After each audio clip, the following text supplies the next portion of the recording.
అమ్మో! ఆకాష్ అలా మాట్లాడడం చూస్తుంటే నాకు కూడా చాలా బాధగా ఉంది మిస్సమ్మ అని రాథోడ్ అంటే, అవును రాథోడ్, నా బిడ్డ బయటికి వచ్చిన తర్వాత నేను మారిపోతానని నేనైతే ఎలా భయపడ్డానో ఇప్పుడు వాళ్ళు కూడా అలాగే ప్రవర్తిస్తున్నారు అని భాగ్య కూడా బాధపడుతూ ఉంటుంది. అసలు వాళ్ళు ఉన్నట్లుండి మారిపోవటానికి ఏదో బలమైన కారణం ఉండి ఉంటుంది మిస్సమ్మ అని రాథోడ్ అంటే, ఆ బలమైన కారణం ఎవరో కాదు రాథోడ్, మనోహరి ఆంటీయే అంటూ అంజు, ఆనంద్ ఇద్దరు అక్కడికి వస్తారు. "ఏం మాట్లాడుతున్నావు అంజు? మనోహరి ఆంటీయా? ఎలా చెప్తున్నావు?" అని బాగి ప్రశ్నించటంతో, "అవును, నిన్న నైటు మనోహరి ఆంటీ మా రూమ్‌కు వచ్చింది. మేము పొల్యూట్ అయ్యేలా మా మనసుల్ని మార్చేసింది. నువ్వు సవతి తల్లివి అవుతావని చెప్పింది. అందుకే వాళ్ళిద్దరూ అలా మారిపోయారు" అని అంజు చెప్పటంతో, "మరి మీరిద్దరూ ఎందుకు మారిపోలేదు అంజు?" అని బాగి అంటుంది. ఇంకా నన్నే సపోర్ట్ చేస్తూ మాట్లాడుతున్నారు.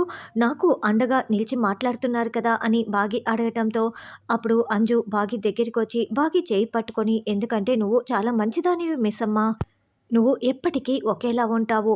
నువ్వు బేబీ వచ్చిన తర్వాత ఒక రకం, ముందు ఒక రకంగా ఉండవు మిస్సమ్మ. నీ గురించి నాకు చాలా బాగా తెలుసు" అని అంజు అంటే, "అవును, నువ్వు చేసినవన్నీ నాకు గుర్తున్నాయి మిస్సమ్మ.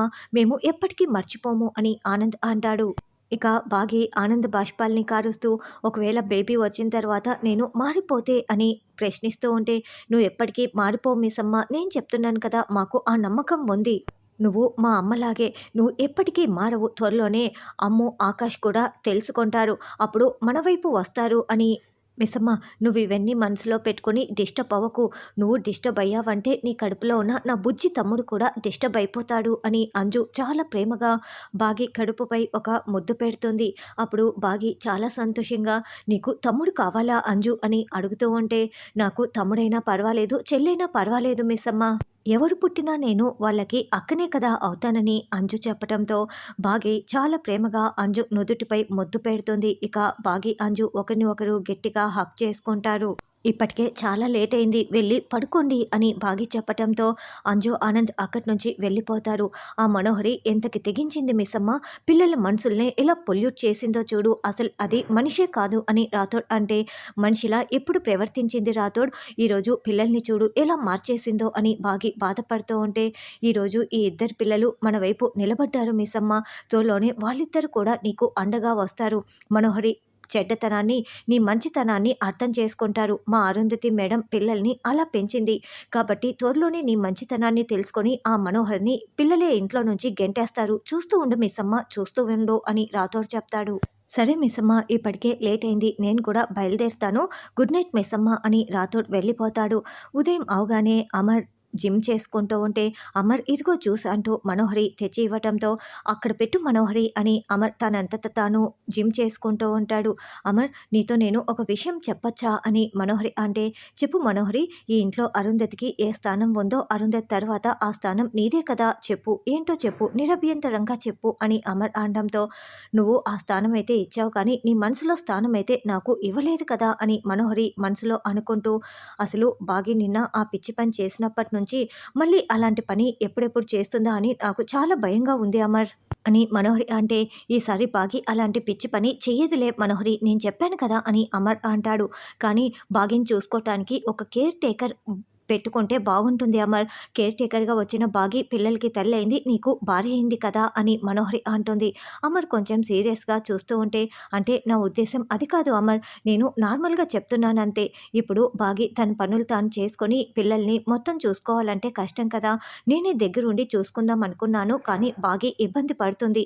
అందుకే ఒక కేర్ టేకర్‌ని పెడదామని" మనోహరి అనడంతో, "ఐడియా బాగానే ఉంది కానీ బాగి తన పనులు తాను చేసుకోటానికి అలవాటు పడిపోయింది. ఒప్పుకోదు మనోహరి" అని అమర్ అంటే, "నువ్వే ఒప్పించు అమర్, తప్పకుండా ఒప్పుకుంటుంది. ఇప్పుడంటే చేసుకోగలదు. నెలలు నిండిన తర్వాత చేసుకోలేదు కదా.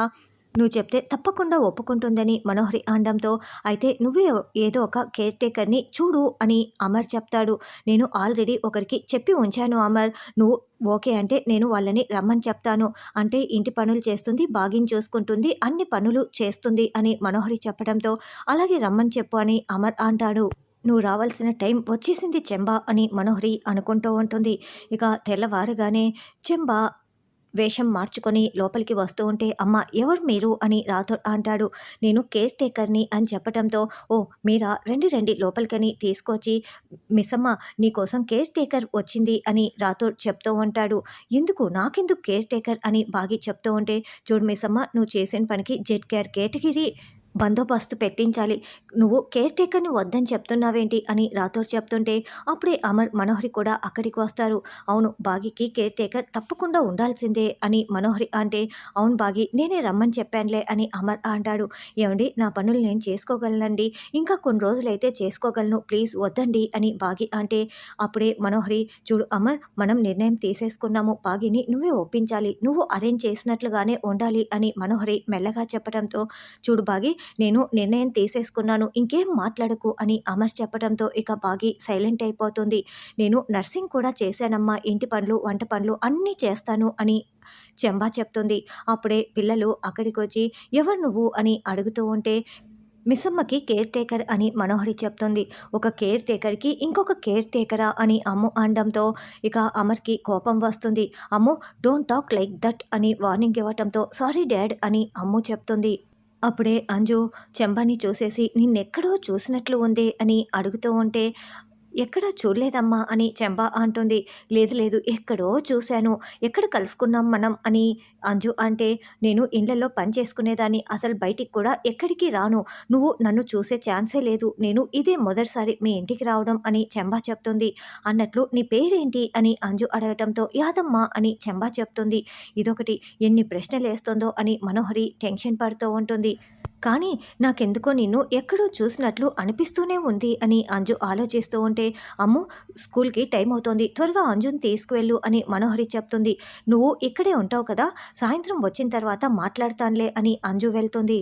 తర్వాత ఆరు, "రాజుగారు రాజుగారు" అంటూ యమధర్మరాజు దగ్గరికి అరుస్తూ వస్తుంది. "అయ్యో, నీ వల్ల మా కిరీటము కింద పడిపోబోయింది. అసలు ఎందుకు అరుచుచున్నావు బాలిక" అని యమధర్మరాజు అనడంతో, "మా చెల్లిని కాపాడండి. మా చెల్లి దగ్గర ఆ మనోహరి చెంబాని కేర్ టేకర్‌గా పెట్టింది. తనకి ప్రమాదం వస్తుంది. ఏదో ఒకటి చేసి కాపాడండి" అని ఆరు అడుగుతూ ఉంటే, "నీ చెల్లిని కాపాడుటయే మా కర్తవ్యమా? మేము యమధర్మరాజులం. నువ్వేం మాట్లాడుతున్నావు" అని యమధర్మరాజు అంటే, "మీరు ఎన్నిసార్లు కాపాడారు? ఒక్కసారైనా మా చెల్లిని కాపాడారా" అని ఆరు ప్రశ్నిస్తూ ఉంటుంది. "అయినా కూడా నీకు భూలోకంలో జరిగేటివన్నీ ఎలా తెలియచున్నవి? నీ శక్తులన్నీ పోయాయి కదా" అని యమధర్మరాజు అంటాడు. "నా చెల్లిని కాపాడమంటే మీరేం మాట్లాడుతున్నారు? అన్నట్లు మీ భార్య మళ్ళీ ఎప్పుడు స్నానానికెళ్తారు" అని ఆరు అడగటంతో, "ఎందుకు, మళ్ళీ ఉంగరం తస్కరించుటక? అయినా కూడా ఈసారి మా భార్య ఆభరణాలన్నింటినీ కూడా భోషాణంలో దాచిపెట్టి వెళ్తుంది. నీకు దొరకవులే బాలిక" అని యమధర్మరాజు అంటాడు. అప్పుడే గుప్తా గారు, "ప్రభు ప్రభు" అంటూ కేకలు పెడుతూ రావటంతో, "నువ్వు కూడా పాపుల వలె ఎందుకు గుప్తా కేకలు పెడుతున్నావు" అని యమధర్మరాజు అరుస్తూ ఉంటారు. "నారదుల వారు మన దగ్గరికి విచ్చేయుచున్నారు. అప్పటి వరకు ఈ బాలికని ఏం చేస్తారు" అని గుప్తా గారు అడగటంతో, "అమ్మో, ఇప్పుడు నారదుల వారు గనుక వచ్చి ఈ బాలికని ఇచ్చట చూచినచో, అప్పుడు ముల్లోకాలకి కూడా నా తప్పిదాన్ని చాటింపు వేసేస్తారు. అంతవరకు ఈ బాలిక ఆ నారదుల వారి కంట పడకుండా దాచిపెట్టాలి" అని మనసులో అనుకుంటూ ఉంటే, "అంతవరకు ఈ బాలికని భూలోకానికి పంపించేద్దామా" అని గుప్తా గారు అంటారు. "ఏం అవసరం లేదు. నారదుల వారు వచ్చి వెళ్ళే వరకు ఈ బాలికని మన రహస్య మందిరంలో ఉంచుము" అని చెప్పి యమధర్మరాజు వెళ్ళిపోతాడు. "ఏంటి గుప్తా గారు, నారదుల వారు నన్ను చూస్తే ఏమవుతుంది? నన్నెందుకు రహస్య మందిరానికి పంపిస్తున్నారు" అని ఆరు ప్రశ్నిస్తూ ఉంటే, "నిన్ను చూడకూడదు కాబట్టి" అని గుప్తా గారు చెప్తూ ఉంటారు. యమున్ తప్పిదం వల్ల ఇప్పుడు ఆరు మళ్ళీ భూలోకానికి ఎలా వస్తుంది అన్నది రానున్న ఎపిసోడ్‌లో తెలుసుకుందాం.